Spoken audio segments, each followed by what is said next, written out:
Magandang araw po sa inyong lahat.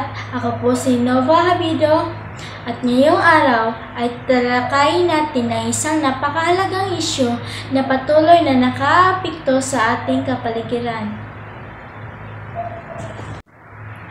Ang desertification o ang unti-unting pagkakaroon ng tuyo.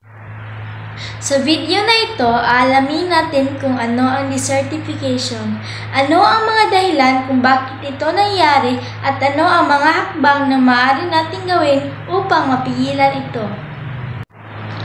Ang desertification ay isang proseso kung saan ang isang matabang lupa ay unti-unting naging isang disyerto o tigang na lupa na nawala ng kakayahang suportahan ang halaman, tao at hayop. Ito ay isang seryosong suliraning pangkapaligiran na may malawak na epekto sa agrikultura, kabuhayan at ekosistema. Magandang araw sa inyong lahat. Ako nga pala si Christian P. Caranto. Tagtuyot at pagbabago ng klima or climate change. Ang matagal na tag-init at kakulangan sa ulan ay nagpapalala ng desertification. Kapag hindi umuulan, natutuyo ang mga halaman at lupa kaya hindi na ito kayang suportahan ang buhay.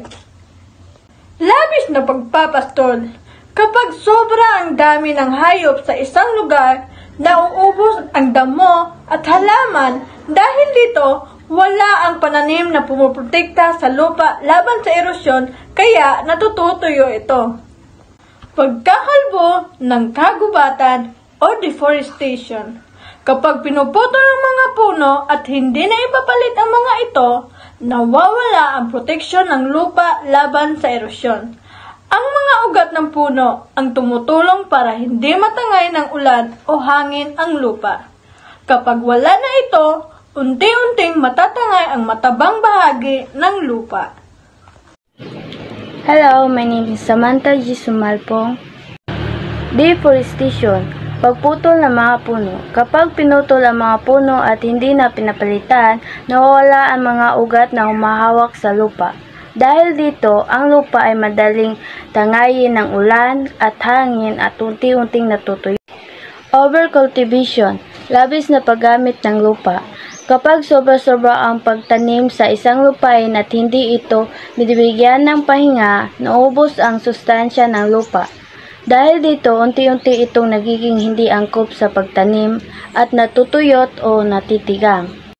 Overfarming. Sobra-sobrang paggamit ng lupa. Kapag patuloy na sinasaka ang lupa nang walang pahinga, naubos ang sustansya nito. Hindi na tumutubo ang mga pananim at ang lupa ay nagiging tuyo at patay. Deforestation. Pagputol ng mga puno. Kapag pinutol ang mga puno at hindi na pinapalitan, nawawala ang mga ugat na humahawak sa lupa.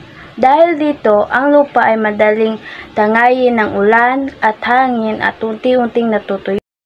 Sa inyong lahat, ako nga pala si Nuba Tumubo.